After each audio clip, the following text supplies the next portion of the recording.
Amen, Église. Acclamons pour Jésus.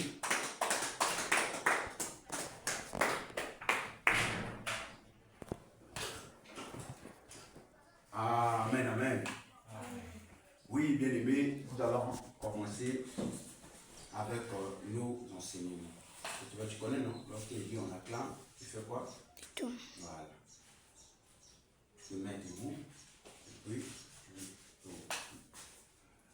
Donc, ce matin encore, nous allons partager la parole de Dieu avec vous concernant ce que le Saint-Esprit mit dans mon cœur, afin que nous puissions partager ensemble avec vous ce matin. Vous voyez, nous sommes une assemblée des révolutionnaires. Beaucoup de gens ne nous comprennent pas. Les gens sont en train de dire que ça c'est quel genre d'assemblée qui attaque tout le monde, qui critique, qui insulte. Mais nous, on n'insulte personne. Nous, on n'attaque personne. Nous ne sommes pas contre les gens, mais nous sommes contre les enseignements. Hier, vers les 15 heures, j'étais à la maison, il y a un frère qui prie dans les fausses doctrines, qui est venu me voir à la maison. Quand il est venu me voir, on était avec lui. Il entrait de me dire que nous, là où nous prions, nous croyons à la Bible et puis nous croyons encore aux brochures de William Marion Branham. Mais nous, on ne fait pas de Branham notre Dieu et on croit seulement que Branham c'est un prophète et nous lisons ces brochures dans l'assemblée pour prendre ce qui est bien et ce qui est mauvais, on enlève. Je lui ai écouté, je lui ai dit, frère, est-ce que tu as une écriture dans la Bible que tu peux se tenir pour dire ces propos, pour dire ça, ce que tu es en train de dire, qu'on peut lire les brochures de Branham à l'Assemblée, on peut croire à Branham qu'il est prophète, et on croit à la Bible, et on croit que Jésus-Christ est Dieu, et puis, nous ne sommes pas comme les gens du tabernacle de Branham. Je dis, oh, mais frère, tu tournes une même place. Qu'est-ce que tu fais finalement? Parce que lorsque Paul était dans le judaïsme, là-bas on refusait que Jésus-Christ n'est pas Dieu. On disait que Jésus-Christ n'est pas Dieu. Mais lorsque Paul fut sorti dans les pieds de Gamaliel, qui était son père spirituel, dans la loi là-bas. Quand Paul quitte là-bas, il vient dans le christianisme, Paul a rejeté tout, les enseignements là. Il s'est adapté aux enseignements du Seigneur Jésus-Christ. Mais toi tu dis que non, on peut lire les brochures et puis on peut lire la Bible. J'ai dit c'est faux. Montre-moi une écriture dans la Bible qui permet ça. Qu'on peut lire les brochures d'un tel homme de Dieu, et puis on peut lire aussi la Bible dans l'église, dans l'assemblée. C'est archi faux. Lorsque je lui ai dit, donne-moi une écriture dans la Bible, il était bloqué. Il n'a pas pu donner même un seul verset dans la Bible. Je lui ai pris. Je lui ai posé encore une question. Je lui ai dit, frère, comment on reconnaît un vrai prophète de Dieu? Ou comment on reconnaît un faux prophète de Dieu? Il n'a pas pu. Je lui ai dit, je vais te montrer comment est-ce qu'on reconnaît un faux prophète. On prend le livre de Deutéronome. Deutéronome 18. Deutéronome le chapitre 18. On a pris Deutéronome le chapitre 18 avec lui. Et bien aimé, écoutez. Deutéronome le chapitre 18. Nous avons pris ça avec lui. À partir du verset 15 jusqu'au verset 22. Ça, c'est d'abord une parenthèse avant qu'on rentre dans notre prédication. Pour que vous puissiez comprendre que dans ce monde-là, il y a des faux prophètes qui sont venus dans le monde pour venir détruire la vie des gens, pour venir détruire la vie des enfants de Dieu. Amen, l'Église. On acclame d'abord pour Jésus. Comment pour le Seigneur? Tu pousses ici, notre frère. Tu vois, non, c'est fou. La place. Non, quand tu leur filmes, tu pousses ici. Ici, là. Quand tu leur filmes, tu pousses ici, là. Ça va se montrer clair. Tu me comprends? Oui. Pousse ici, et puis tu leur filmes. Donc, c'est un peu ça que je disais. Il y a des faux prophètes qui sont venus dans ce monde. Si tu n'es pas éclairé, si tu n'es pas éclairé par la parole de Dieu, tu vas tomber dans le trou et tu vas partir en enfer. Deutéronome 18, comment on reconnaît un faux prophète? Comment tu vas savoir que celui-là c'est un faux prophète? Parce que dans notre temps que nous sommes, il y aura des prophètes qui vont venir. Ils vont faire des miracles. Ils vont faire des grands prodiges. Ils vont faire marcher les paralytiques. Ils vont faire marcher les boiteux. Ils vont ouvrir les yeux des aveugles. Ils vont avoir des grandes églises. Ils auront des voitures. Ils auront des belles maisons. Ils auront beaucoup d'argent. Dit Matthieu 24, le chapitre 24. Matthieu 24. Matthieu, le chapitre 24, le verset 24. La Bible dit ceci. Car il s'élèvera des faux Christ et des faux prophètes. Ils feront de grands prodiges et des miracles, au point de séduire, s'il était possible, même des élus. Matthieu 24, le verset 24. Car il s'élèvera des faux Christ et des faux prophètes. Ils feront des grands prodiges et des miracles. Donc, dans notre génération que nous sommes, les gens vont apparaître. Ils vont dire que je suis le Christ. Ils vont dire que je suis un prophète.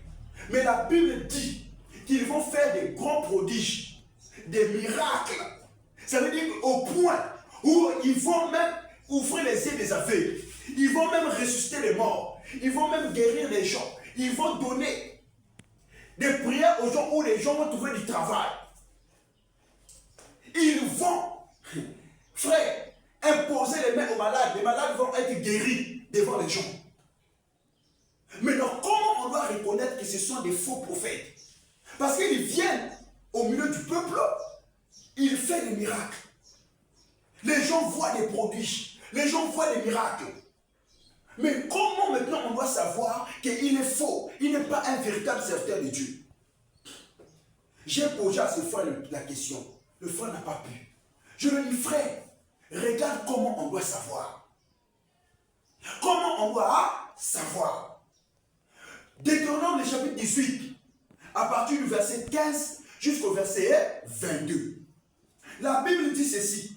L'Éternel, ton Dieu, ça c'est Moïse qui avait reçu les révélations vers Dieu. Il vient dire au peuple. L'Éternel, ton Dieu, te suscitera du milieu de toi, d'entre tes frères, un prophète comme moi. Vous l'écouterez. Il répondra ainsi à la demande que tu... Il répondra ainsi à la demande que tu fis à l'Éternel, ton Dieu, à Horeb, le jour de l'assemblée, quand tu disais que je n'entende plus la voix de l'Éternel, mon Dieu, et que je ne vois plus ce grand feu afin de ne pas mourir. L'Éternel me dit, ce qu'ils ont dit en bien. Je leur susciterai du milieu de leurs frères un prophète comme moi. Un prophète comme toi. Je mettrai mes paroles dans sa bouche et il leur dira tout ce que je lui commanderai. Et si quelqu'un n'écoute pas mes paroles qu'il dira en mon nom, c'est moi qui lui en demanderai compte. Mais le prophète qui aura l'audace de dire en mon nom une parole que je ne lui aurais point commandé de dire. Voilà.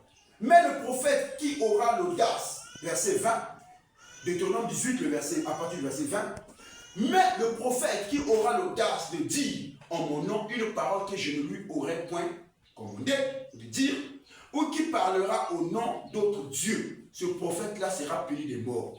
Maintenant, écoutez, verset 21. Peut-être diras-tu dans ton cœur, comment connaîtrons-nous la parole que l'Éternel n'aura point dite? Comment on doit savoir maintenant que ça là, ce n'est pas Dieu qui a dit ça à travers le prophète là? Parce qu'il fait des miracles. Il vient, il bâtit de grandes églises, des voitures, il a l'argent, il marche, les gens l'acclament, c'est un homme de Dieu, c'est un prophète. Il ressuscite des morts, il fait des miracles. Mais non, Dieu dit, dans ton cœur, quand il vient avec l'ainsi dit le Seigneur, il vient avec l'ainsi dit le Seigneur.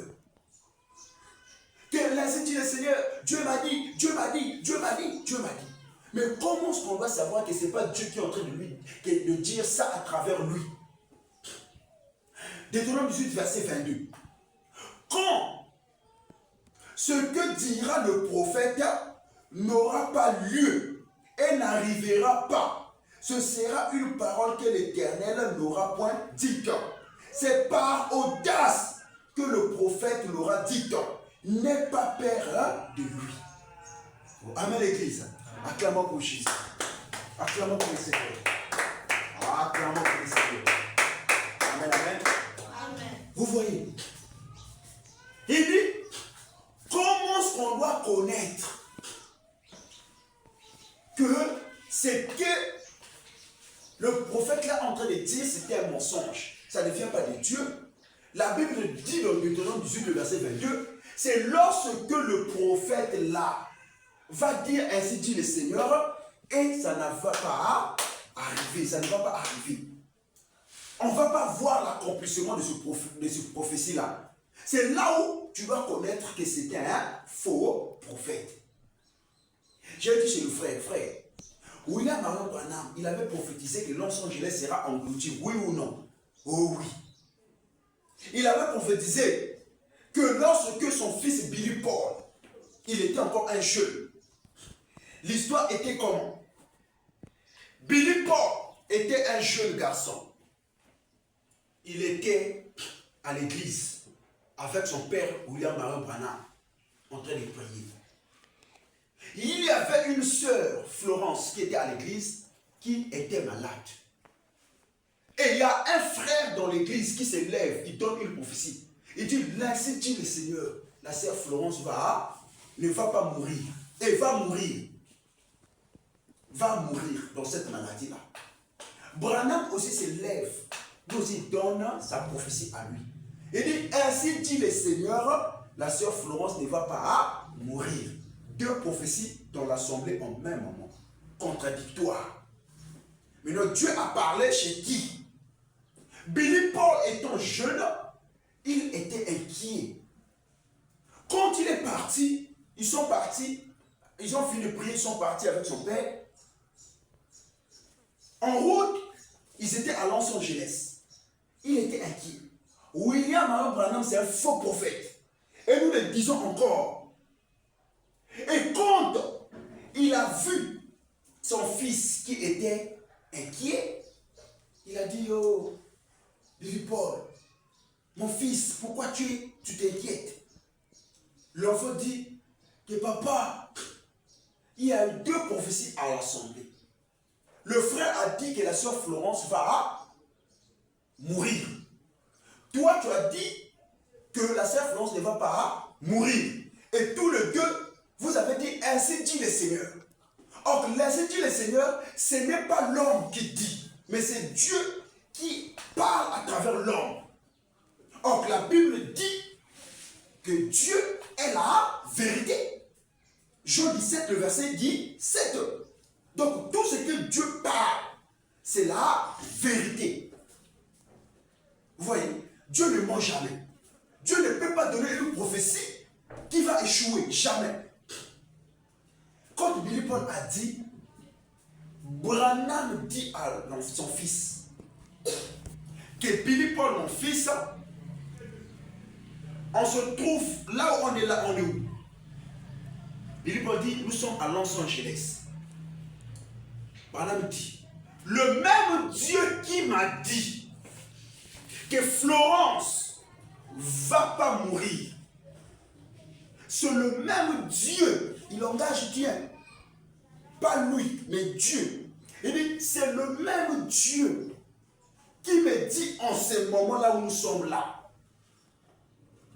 Los Angeles que tu vois là, avant que toi, Billy Paul, tu puisses devenir un vieil homme, Los Angeles sera englouti par la mer.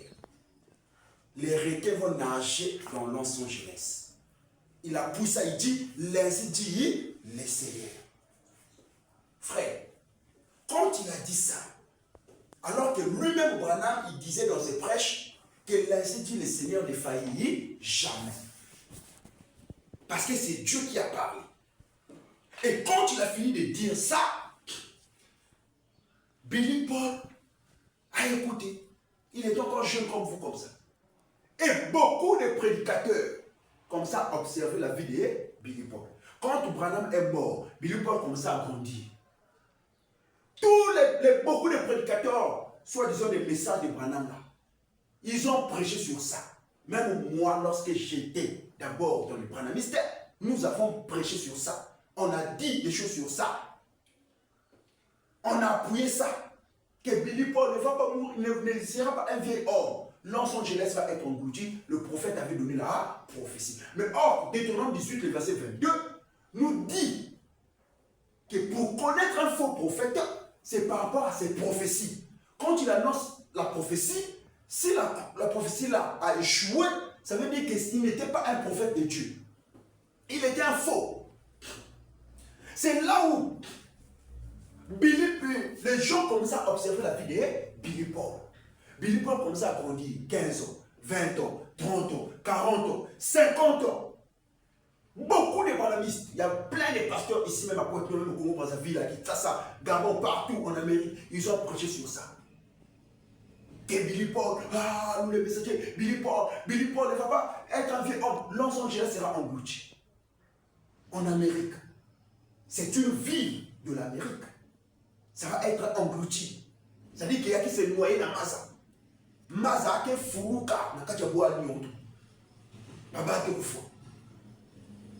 et lorsque les gens ont entendu, quand Billy Paul est arrivé à l'âge de 70 ans, il est déjà un vieil homme. Les gens commencent à dire, Billy Paul, il est déjà 70 ans. Donc là, la prophétie va s'accomplir cette année. La prophétie. Billy Paul a grandi. Billy Paul est mort à l'âge de 88 ans, un vieil homme. Billy Paul est mort. Là, on est en train de parler, là, il est mort. Il était décédé. On l'a enterré en Amérique là-bas, à l'âge de 88 ans. Mais Los Angeles, est-ce que c'était englouti? Los Angeles est là-bas. Les blancs marchent là-bas. Les noirs marchent là-bas. Les gens travaillent là-bas. Les gens sont en train de s'amuser là-bas.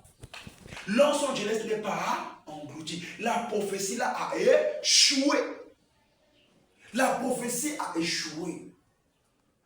Maintenant, lorsqu'on a vu la prophétie, quand on a vu le prophète Branham qui vient prophétiser comme ça, bon, on va être à la place du prophète qui a fait une fausse prophétie, ou bien on va être à la place de la parole de Dieu. On vous pose la question. On va prendre la prophétie qui est fausse, ou bien on va prendre la parole de Dieu. On va prendre quoi? Christopher, on va prendre quoi? La parole de Dieu. On acclame pour Jésus. Acclamons pour Jésus. Nous allons prendre la parole de Dieu. Nous allons prendre la parole de Dieu. Donc, à cet instant, nous voyons que William Marion Branham fut un faux prophète. Il n'était pas un véritable prophète. Un faux prophète. Vous voyez, Deutéronome 18, verset 22, nous dit « Quand ce que dira le prophète n'aura pas lieu et n'arrivera pas, ce sera une parole que l'Éternel n'aura point dit. C'est par audace que lui, le prophète, l'aura dit. N'aie pas peur de lui. » Donc n'ayez pas peur.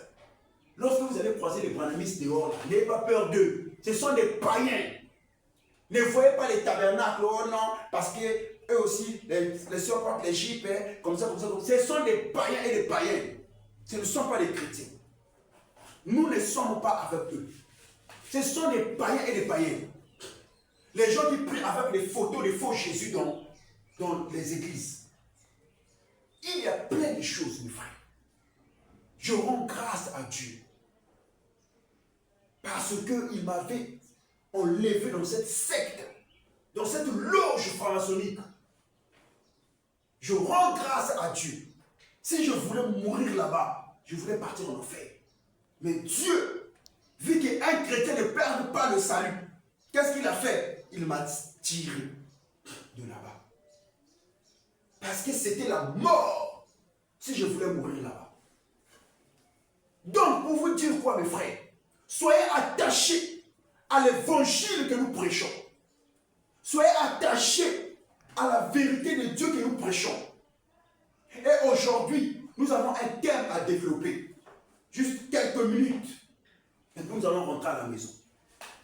Le thème s'intitule « Examinez ce qui est agréable au Seigneur ». Examinez ce qui est agréable au Seigneur. Ça veut dire quoi examiner? Regarder, observer ce qui est bien à Dieu.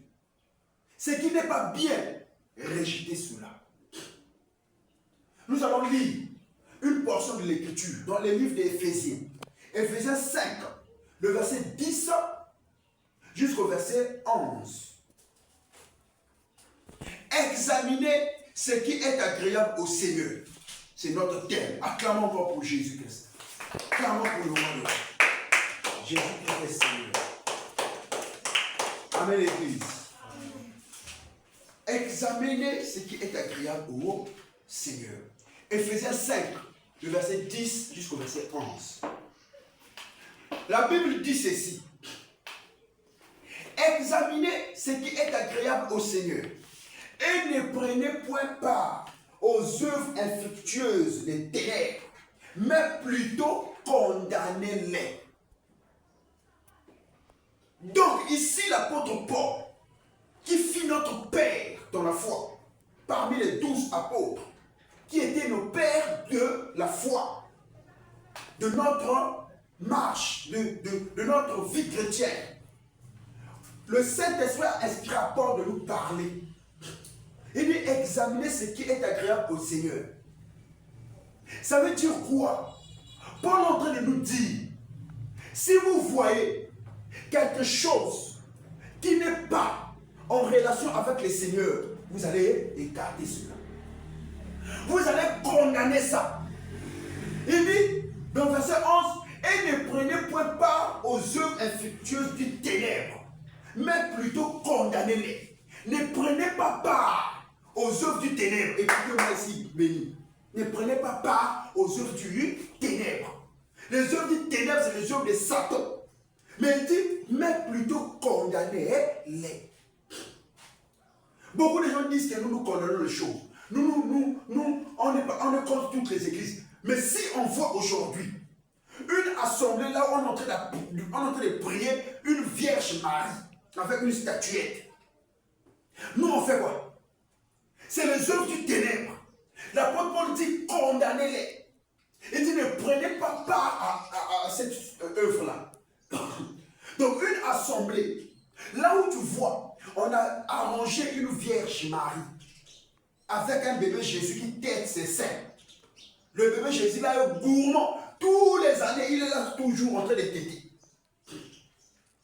Or que la Bible nous dit quoi? Ne te prosterne pas devant les images taillées. Mais eux, ils prennent la statuette là, ils mettent comme ça. Et puis, ils viennent adorer. Ils viennent vénérer cette statuette. Maintenant, nous, lorsqu'on va regarder une assemblée comme ça, on fait quoi? On fait quoi? On condamne ça. On dit que ça là, c'est pas de Dieu. Ça là, c'est le ténèbre qui est là. Ça là, c'est pas de Dieu. C'est le ténèbre. Si nous voyons aujourd'hui, les gens disent que ce sont des pasteurs. C'est eux, ils prêchent aussi la parole de Dieu. Mais, quand on voit une assemblée qui est là avec des photos, ils ont déposé des photos des faux Jésus là. Ils ont mis des photos de faux Jésus à l'assemblée. Pour que les gens puissent adorer Dieu avec des photos là. Mais alors que, au temps de Jésus-Christ, il n'y avait pas des appareils photo pour photographier Jésus. Il n'y avait pas de téléphone pour photographier Jésus. Bon, maintenant, nous, on fait quoi? Nous, on fait quoi? Est-ce qu'on va accepter d'adorer avec des faux photos là? Paul dit, condamnez-les. Donc, nous, ce qu'on doit faire, c'est de montrer au monde entier que toutes les églises, toutes les assemblées qui prient Dieu avec des photos, ce sont des églises du diable, des églises du mensonge, des églises du ténèbre. Ce n'est pas Dieu qui est vénère là-bas. Ce n'est pas Jésus qui est prie là-bas. Il parle seulement de Jésus, mais ce n'est pas Jésus. Parce que, mes frères, Dieu est invisible. Personne de notre génération avait vu le visage de Jésus. Le visage de Jésus. Personne. Donc nous, ce qu'on doit faire, c'est quoi? On doit condamner. Donc mes frères, ne vous mélangez pas avec les fausses assemblées. Même si je suis malade, même s'il n'y a pas un prédicateur qui doit prêcher le jour-là, reste à la maison, prie ton Dieu à la maison. Ne vous mélangez pas. Il n'y a pas de sentiments pour Dieu. Il n'y a pas de sentiments. C'est pas que je suis à la maison, maman va aller prier dans leur église, il y a une séminaire dans notre église. Donc, je vais amener tous mes enfants pour aller prier là-bas. Mais toi qui connais déjà la vérité, et maman te dit, on va aller prier dans notre église aujourd'hui avec vous parce qu'il y a une séminaire, il y a un séminaire. On doit aller prier, on doit aller prier. Il y a un séminaire, il y a lieu de prière, on doit aller dormir là-bas. Mais toi, tu regardes bien que ta maman là où il prie ou bien là où elle prie, il y a des statues, il y a des photos, il y a les images taillées dans cette assemblée. Il y a les femmes qui prêchent la parole de Dieu là-bas, les femmes qui modèrent là-bas, les femmes qui conduisent les intercessions là-bas. Et toi, tu dois choisir qui? Tu dois obéir à qui? À ta mère, à ton père ou bien à Dieu que toi tu sais. L'apôtre Paul dit, condamnez-les. Prenez pas part à ça. Condamnez. Ne vous mélangez pas, mes frères, avec les fausses doctrines. Même si nous sommes à 2, nous sommes à 3, nous célébrons notre Dieu en vérité et en esprit. On ne va pas changer de bouche. Moi, je vous dis toujours, on ne va pas changer de bouche. On va rester avec cette doctrine jusqu'au jour où le Seigneur lui-même reviendra pour venir nous prendre. Pour la parole de Dieu, je suis prêt à me séparer avec n'importe qui. Je reste avec cette doctrine. Jusqu'au jour où je dois quitter la terre. Parce que je sais, c'est la vérité de Dieu. Même si les gens me combattent, même si les gens disent tout ce qu'ils vont dire chez moi, moi je reste comme ça, avec Dieu. Si la bénédiction, Dieu dit dans sa parole, la bénédiction ne vient ni de l'Orient, ni de l'Occident, mais ça vient de l'Éternel désarmé. Ce n'est pas par mes propres forces, mais c'est lui-même va faire qu'un jour, il puisse nous élever. Pas moi, mais nous tous. Il va nous élever. Donc, mes frères, ne vous mélangez pas. Ne vous mélangez pas. Oh non, la pluie, le dimanche, tu cherches à venir à l'église. La pluie, wow, 10 heures. Ah, à 10 heures, là, je pars encore à l'assemblée, là-bas, c'est trop loin. Maman va dire, allons seulement prier chez nous. Mais tu regardes bien dans leur église. C'est une fausse doctrine. Les femmes portent les mèches là-bas. Les boucles d'oreilles, les rouges à lèvres, les tissages. Toi, tu vas dire, je dois aller prier seulement. Tu pars, c'est le diable qui est en train de partir prier là-bas. C'est Satan. Ce n'est pas l'église de Dieu. Une assemblée, là où il y a des femmes qui portent les mèches, les femmes qui portent les pantalons, les femmes qui portent les boucles d'oreilles, les femmes qui mettent les rouges à lèvres, les cils. Donc, ils sont là en train de corriger Dieu. Non, mes frères. Ils sont en train de corriger le Seigneur. C'est les choses du ténèbre. C'est les choses du diable, les choses des démons. C'est pour cela, toi et moi, qui avons connu cette vérité, restons dans cette vérité jusqu'au jour que le Seigneur viendra. La Bible dit, que sert-il à un homme de gagner toutes les choses de ce monde et qu'il perd son âme? Ton âme est chère. Un jour, nous tous, elle va mourir. La preuve est que, à peine là, mon beau-frère est mort, il est parti. Mais il était avec nous, non? On a dormi avec lui, non? On a mangé avec lui. On a s'amusé avec lui. Mais il est où maintenant? Là maintenant, il est face à face avec celui qui a créé le ciel et la terre. C'est là-bas, dans un cercueil. C'est là où il y a un problème. Beaucoup de gens s'amusent sur la terre ici. Beaucoup de gens s'amusent.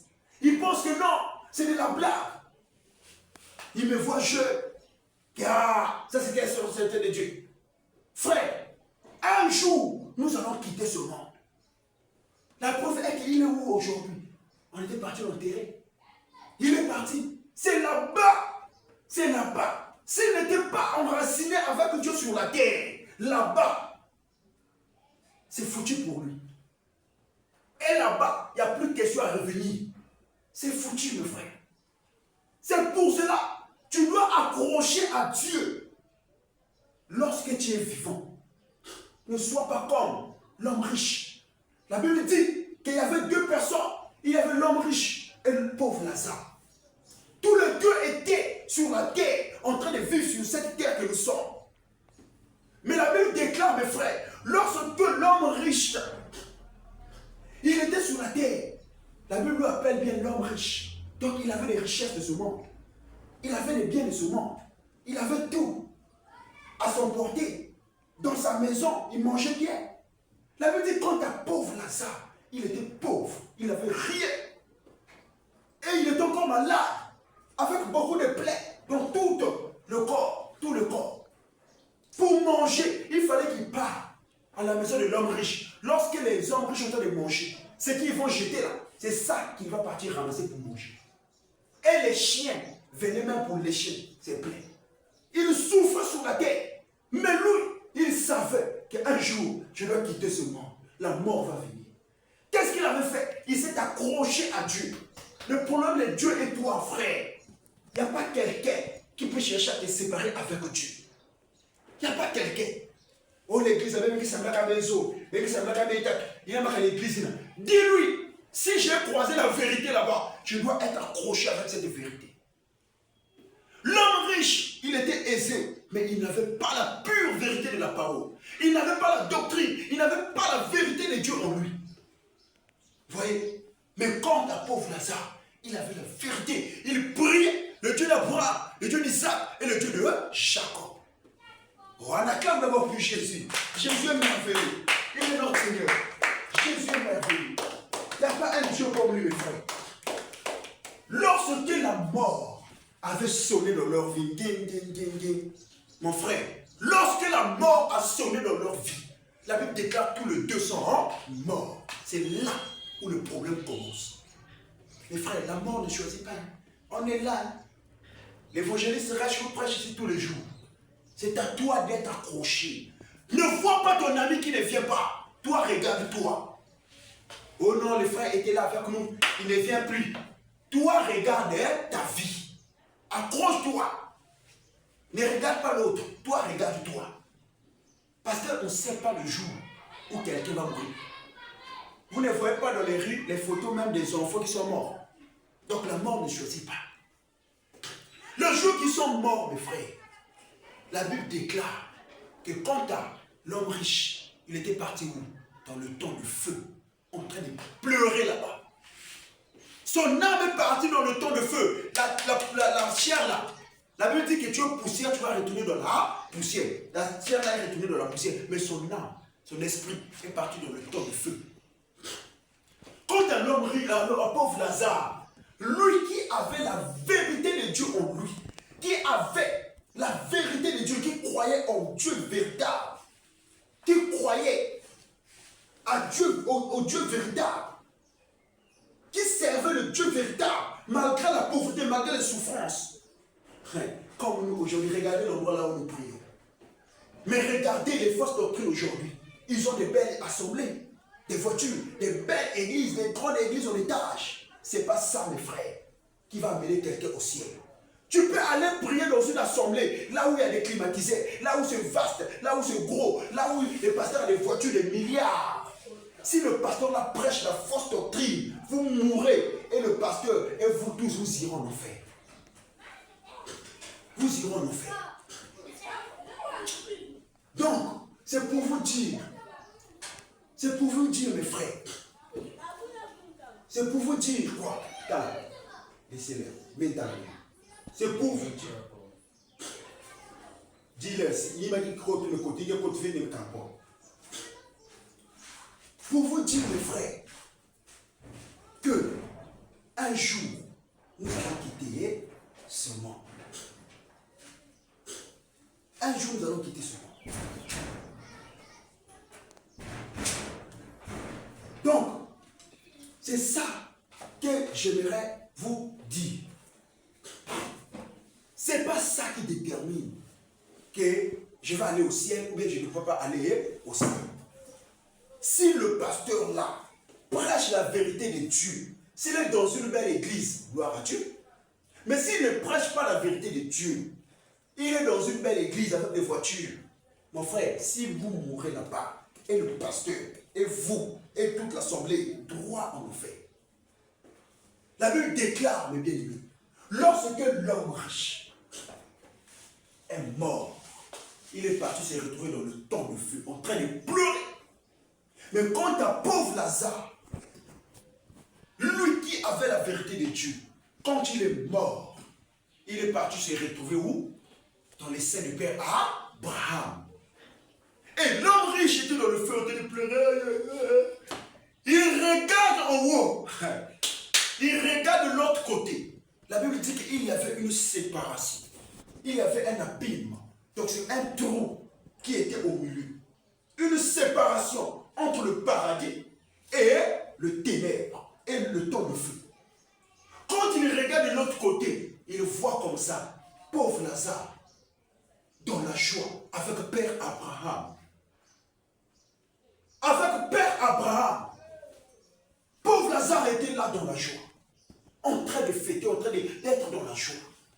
L'homme riche dit, aïe, lui qui était sur la terre, pauvre, misérable, qui venait manger, ramasser les déchets de la nourriture dans ma maison. Lui, il est au ciel, il est au paradis, dans la joie. Mais moi qui suis là, qui était sur la terre, j'étais riche, mais je suis foutu ici dans le feu. Et bien aimé, lorsque il a regardé, il commence à crier, Père Abraham, Père Abraham. Abraham lui regarde. S'il te plaît, dis à pauvre Lazare de mettre son doigt dans l'eau de mon foyer afin que je puisse boire. Car je suis en train de souffrir. Je suis en train de souffrir. La Bible dit que Père Abraham lui a écouté. Abraham lui dit, oh, l'homme riche, il ne peut pas te donner l'eau. Il y a une séparation, il y a un abîme. Même s'il te donne l'eau là, ça ne peut pas arriver là où tu es. C'est impossible. Il dit, oh, si c'est comme ça, dis à la pauvre Lazare de retourner sur la terre. Parce qu'il a eu maintenant souci de ses frères qui sont restés sur la terre. Il avait 5 frères qui étaient resté sur la terre, il commence à avoir compassion d'eux. Il commence à s'inquiéter de ses frères. Il a dit, oh, mais si mes frères ici viennent ici, ils vont souffrir. Va leur dire de ne pas faire ce que je faisais, afin que eux ne puissent pas venir ici, de croire au Dieu de pauvre Lazare, de croire au Dieu véritable. Je ne veux pas qu'eux puissent venir ici. Abraham leur a répondu, Lazare ne peut plus retourner sur la terre, il est déjà là. Mais c'est lui qui va écouter Moïse, que Dieu a laissé sur la terre là-bas, qui va prêcher l'évangile, qui va accepter Dieu, qui va être accroché avec la parole de Dieu, nuit et jour, jusqu'au jour qu'il va mourir. Il va venir là où nous sommes, dans la paix, dans la joie. Mais celui qui va refuser, qui va suivre le mouvement de ce monde, il va aller là où tu es. L'homme riche a pleuré. Mais bien aimé, pour dire quoi? Aujourd'hui là, c'est lui qui va écouter les prédicateurs de la vérité, qui prêchent la vérité, qui va être accroché à la parole de Dieu. Le jour qu'il va mourir, il va aller là où Abraham est, Jacob est, Isaac est, Moïse est, les Paul sont, les pauvres Lazare est. Mais c'est lui qui va se détacher de la parole de Dieu. C'est lui qui va se détacher de la vérité de Dieu. Il va aller en enfer, dans le temps de feu, là où pauvre Lazare, là où l'homme riche se trouve. Donc, question, mes frères, de la parole de Dieu, ce n'est pas question de papa et maman. Sauve ta vie, sauve ton âme. Sauve ton âme. Donc, ne vous mélangez pas avec des fausses assemblées, avec des fausses églises. Une assemblée, là où, on va lire dans le livre de 2 Corinthiens 6, le verset 14. 2 Corinthiens 6, le verset 14. 2 Corinthiens 6, le verset 14. La Bible dit, dans 2 Corinthiens 6, le verset 14, la Bible dit ceci, ne vous mettez pas avec les infidèles sous un joug étranger, car quel rapport y a-t-il entre la justice et l'iniquité? Ou qu'y a-t-il de commun entre la lumière et les ténèbres? Qu'y a-t-il de commun entre la lumière et les ténèbres? Les ténèbres, ce sont là où il y a des œuvres de Satan. La lumière, c'est là où il y a les œuvres de Dieu. Maintenant, si toi, tu es un enfant de Dieu, pourquoi tu vas aller se mélanger avec des fausses doctrines? Frère, nous ne sommes pas contre eux, mais nous sommes contre les enseignements qu'eux, ils annoncent. Une assemblée, là où vous voyez, il y a des scouts, c'est une assemblée du diable. Dans la Bible, il n'y avait pas de scouts. Il n'y avait pas de servants. Il n'y avait pas des enfants de l'école de dimanche. Il n'y avait pas de yamotés. Tout ça là, les hommes ont pris, ils ont ajouté de la Bible. Alors que la Bible dit dans Apocalypse 22. Apocalypse 22. Apocalypse 22, le verset 18. La Bible dit, je déclare à quiconque entend les paroles de la prophétie de ce livre. Si quelqu'un y ajoute quelque chose, Dieu le frappera des fléaux décrits dans ce livre. Si quelqu'un retranche, verset 19, et si quelqu'un retranche quelque chose des paroles du livre de cette prophétie, Dieu retranchera sa part de l'arbre de la vie et de la ville sainte décrit dans ce livre. Donc, on ne peut pas ajouter dans la parole de Dieu, on ne peut pas retrancher dans la parole de Dieu. Mais non, dans la Bible, qui était scout, qui était enfant de l'école le dimanche, qui était yamoté, dans la Bible. Tout ça là, ce sont des églises de Satan. Une église qui fête des fêtes, des anniversaires. Oh, je vais fêter l'anniversaire. Dans la Bible là, quel enfant de Dieu va fêter l'anniversaire? Il n'y a que 2 places où les gens ont fêté l'anniversaire dans la Bible, dans l'Ancien Testament et dans le Nouveau Testament. Dans l'Ancien Testament, c'était un fils du diable, dans la maison de Pharaon en Égypte. C'est lui qui avait fêté l'anniversaire, un païen. Et dans le Nouveau Testament, c'est Hérodias, la femme d'Hérode, qui avait fêté ça aussi, une païenne. Vous voyez? Une païenne qui avait fêté ça. La fête d'anniversaire, c'est pour les païens, ce n'est pas pour les enfants de Dieu. Donc tu es en train de partir à ta mort, l'âge est en train de grandir, et puis toi tu vas dire que non, je vais fêter. Tu vas fêter quoi? Tu es en train de partir, c'est-à-dire que tu es en train de vieillir. Tu sais que tu es en train de partir à la mort, mais toi tu vas fêter. Tu vas fêter quoi? Toutes les assemblées qui fêtent les anniversaires, ce sont des églises de Satan. Un fils de Dieu ne fête pas l'anniversaire. L'anniversaire n'est pas biblique. Il n'y a pas un enfant de Dieu qui avait fait ça dans la Bible. Toutes les gens, vous voyez une assemblée qui fête le 8 mars, le 14 février, ce sont des fêtes de Satan qui a envoyé dans ce monde. Toutes les fêtes là, les Noël, les 25 décembre, tout ça là, ce sont des fêtes du diable. Ne vous mélangez pas avec les doctrines là, avec les assemblées là. Donc la Bible dit, notre thème, examiner ce qui est agréable au Seigneur. Donc tu dois examiner, tu dois regarder, tu dois veiller sur ta vie. Tu vois? Et aussi, un faux plainteau. Un faux plainteau, c'est quoi? Vous voyez un faux pasteur. Le jour, on va tenir sur ça. Qui est là à arnaquer les gens dans les assemblées. Il dit non, je suis à plein temps. Donc, moi, quand je vais faire un service de prière, donnez l'argent, donnez l'argent, donnez l'argent. Ça, c'est le vol. Un serviteur de Dieu, on ne dit pas qu'il ne peut pas demander. C'est un homme. Il peut aussi demander. Mais il ne faut pas que ça soit une habitude. Tous les jours, tout moment, chaque prière que tu vas faire pour quelqu'un, il faut que tu demandes l'argent. C'est faux. Ça, c'est le vol.